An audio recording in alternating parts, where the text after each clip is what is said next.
ভাই বোনেরা পদ্মা সেতু পার হচ্ছে,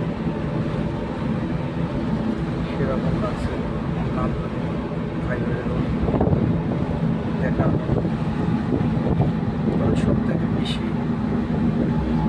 এটা বিষয় মজাদার, ফার্স্ট সময়ের সাশ্রয়, 3 ঘন্টা বসে থাকা লাগতো ফেরি পরে সেটা এখন আমরা 6 মিনিটে পার হচ্ছে, 5 থেকে 6 মিনিটে। দ্বিতীয়ত এখানকার অক্সিজেন অনেক বিশুদ্ধ, নদীর উপরের হাওয়া তো মনে হচ্ছে শীতল হাওয়া, মন ঠান্ডা করা হাওয়া।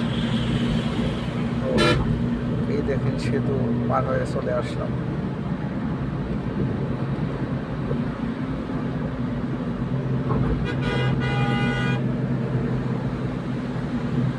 অর্থাৎ পদ্মা সেতু পার হয়েছি মানে এখন আমরা মাওয়া ঘাট